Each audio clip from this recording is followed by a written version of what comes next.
All right, it's a beautiful morning in Salt Lake City. Charged all overnight. I think it cost about $8 for that 80% of charge that I needed. Now the car is at 100%. Okay, 9:20 and I gained 61 kilowatt hours, which is not bad at all. Don't forget your adapter, unplug that. All right, and we are on our way. Let's take a look here. We're fully charged, 100%, and now we don't have to make any stops at all until after, I think we're gonna pass like 2 or 3 superchargers. We're gonna pass 2 superchargers, and we're gonna charge at this one, the 250 kilowatt hour charger, or kilowatt charger, 250 kilowatt charger. Here we go. Let's see how far we have to go.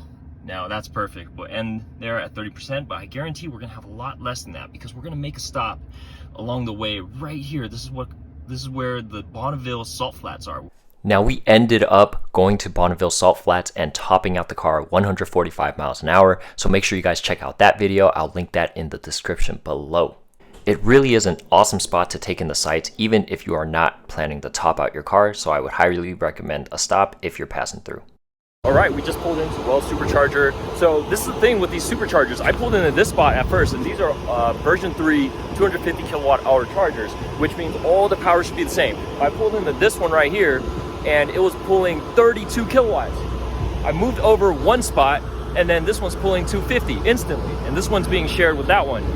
Should be on the same circuit. So make sure you guys double check your charging speed before walking away from the car, otherwise you're in for a long wait. 32 kilowatt hours is slower than what a Chevy Bolt charges at. So make sure that you guys check your kilowatt hour charge rates. If there's one thing to be said about Tesla superchargers and their unreliability, it's their charging speed.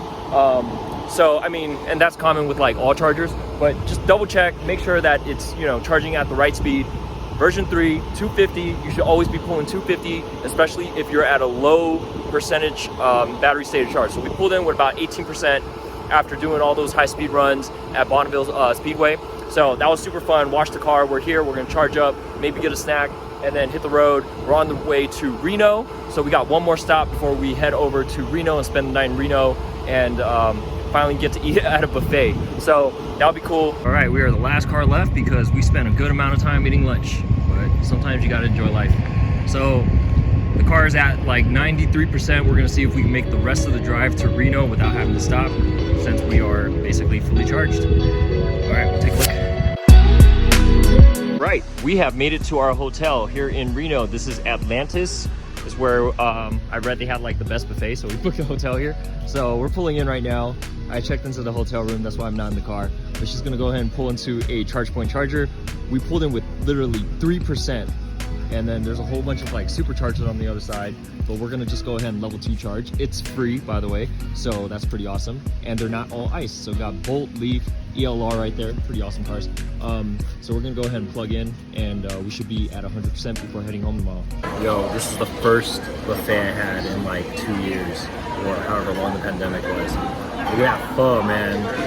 That's some legit pho. So we have this, we got like some prime rib, we got like some shrimp. It was, man, this buffet over here at Atlantis is like so bomb. So highly recommend it. All right, so we are on the last leg of our trip. We went and picked up our cat. We stayed at Reno last night. So from Reno, we had 100% charge. We left Reno. Uh-oh, the cat's moving. All right, we just pulled in the Firebaugh. The cat is doing all right. So 7% arriving. We're gonna go ahead and plug in. And it's 106 degrees right here in Firebaugh. The good thing about pulling into this supercharger is that we get to ramp up to 250. Hopefully soon. We are at a low state of charge, so hopefully this ramps up. Takes a second to hit full speed. If it doesn't ramp up, we gotta move. I don't know what's going on. Come on. The cat is curious. Oh yeah, the cat's excited. Why? Because we are ramping up. Getting all the way up to 250 kilowatt hour charging, and then there it goes. We're at max speed right there. So this only happens when you're really low on the battery. See, we pulled in with 7%, we're already at 9, and we're probably gonna head out as soon as we get enough. All right, so we are at the Firebaugh Supercharger. Quick tip, we got restrooms over there, we got a McDonald's right here, and the good thing about this McDonald's is that you can recharge in your car, and then you can do curbside delivery, so that the McDonald's will deliver your food straight to your charging stall. So all you need to do is put what number stall you are at, order your food, pay for it on the McDonald's app, and they will bring out your food. And that is my cat. Don't worry, dog mode is on. So she's chilling. We got people icing the Supercharger. That's not cool. Why are you doing that? Why are you doing that? Anyways, there's 54 stalls here. 56 stalls with room for more, it looks like, right here. But not installed yet, and I don't think it's necessary.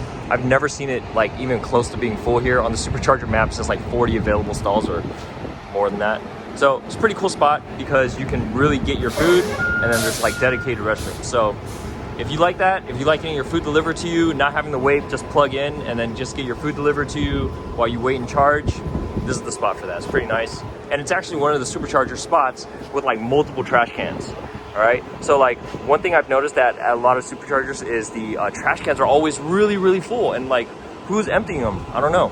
But this one, there's multiple trash cans, and if these fill up, we could probably use the trash cans over there at McDonald's. So yeah, if you guys have a lot of trash, this is like the Supercharger to stop at. All right, anyways, this is why I really like the Supercharger. You always come in. I've always pulled 250. I think all the stations here are 250. So that's the main thing. I think we're already ready to go. We've only been here for like 5 minutes. If we wanted to hit like Kettleman City for the next 250 charger and keep our charge rate really high. We'll see what we want to do. And who knows, might even get a drink at McDonald's. What the heck is this guy doing? Okay, we've been here for about 15 minutes. And here's a tip to anybody driving from Northern California to Southern California using I-5. This is one of the best Superchargers to stop at, Firebaugh, because there's so many stalls. They're all 250. The second best, in my opinion, would be this one in Kettleman right here, which is like the lounge. Everyone knows like the Tesla lounge and all that. But there's less stalls, and they're not all 250. So stop at Firebaugh if you can. And then I noticed this one that just opened up right outside or right before the Grapevine. This one is called the Bakersfield Supercharger, and it looks like a pretty new Supercharger with 20 stalls. It looks like a lot of people are charging at it, but I think we're gonna try to hit this one before going over the Grapevine over here, and that would be our last stop.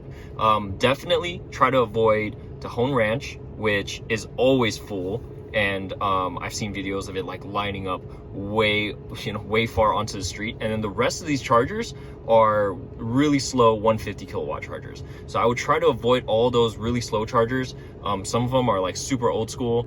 I think one of these are like super old school. Like this one only has it says 10 stalls, but 2 of them are out of order. So like these are some older stalls right here. So I would try to hit either Firebaugh, Kettleman, or this new one here, Bakersfield.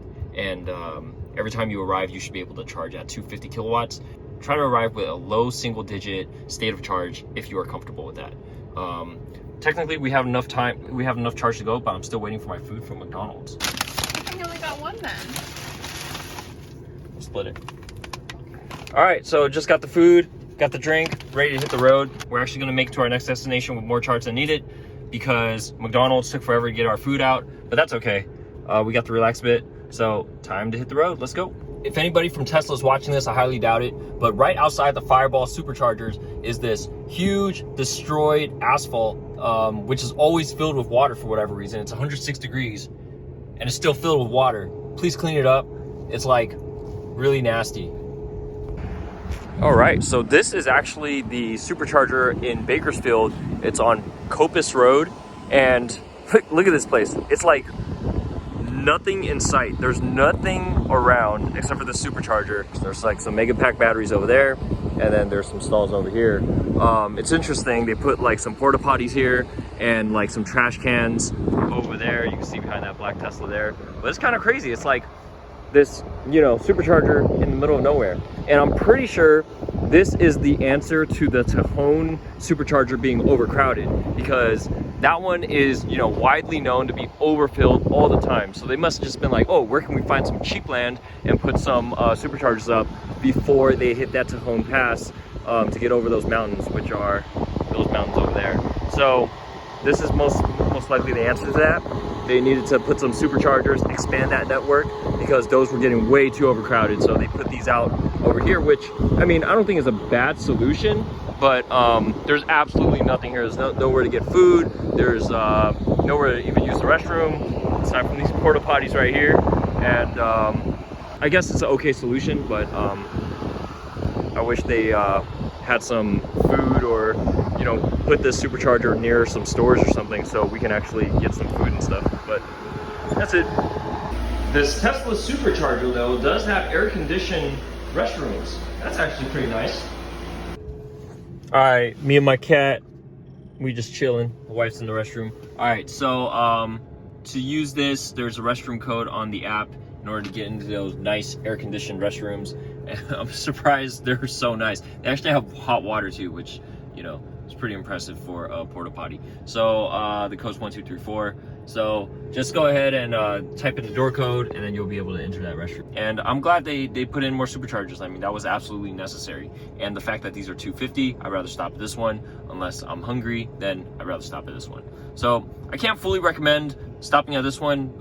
If you're hungry and you need to get some food, this is a pretty popular one because it's like right next to a Chipotle and like other restaurants that are pretty nice. All right, so we're gonna go ahead and charge up. We might just charge up a little bit. It says 4 minutes to continue our trip. We're gonna charge up a little bit more just because it's my last supercharging stop and I have like unlimited supercharging miles. So we're charge up so that we get home with like, you know, a little bit more left in the battery. All right, so restroom update. My wife actually went to this first stall right here. She said it was out of toilet paper and it was full of flies. Is that correct? Mm-hmm. The one I went to was actually not too bad. It had some graffiti in it, but it was at least air conditioned, and when I turned on the hot water, there was hot water. So I guess each stall has its own experience. It doesn't look like there's like any maintenance crews out here, so they might come like, I don't know, once a day maybe and clean it out, throw everything in that huge dumpster. But aside from that, there's really not much going on. It's like self-service, self-managed. All right, so here's something interesting my wife pointed out. If you're traveling north on this 5 and this Grapevine supercharger or the Tejon supercharger is completely full, it is really out of the way to hit this Bakersfield supercharger that we're currently at. So like this Bakersfield supercharger is really great if you're heading up the 5 or down the 5, but look at this stretch of highway right after you pass the Grapevine. You have to stop at Tejon, which is the slower, always packed, always filled up with cars one, which is why they built this one out. But if you're traveling on the 99 after Tejon, which is, you know, necessary to get to like Sequoia National Park, or if you're going to Yosemite, traveling up the 99 is actually really necessary. And there's this huge stretch of highway where there's no supercharging at all. So I don't know, that kind of sucks for the people traveling on the 99. But it definitely works for people traveling on the 5, which by far is the more popular highway, but it sucks for people in the Central Valley. Alright, and that concludes my 5,000 mile long road trip. If you guys have not seen the previous videos, make sure you guys go through the 5,000 mile road trip playlist. Everything from Crater Lake to Olympic National Park to Glacier National Park and Yellowstone, everything's going to be there. So make sure you guys check that out. And I'm also going to be coming out with my 1-year review of my Tesla solar roof and how that's going, how much energy I've generated and all that stuff. Make sure you guys subscribe for future videos, and I'll see you guys next time. Peace.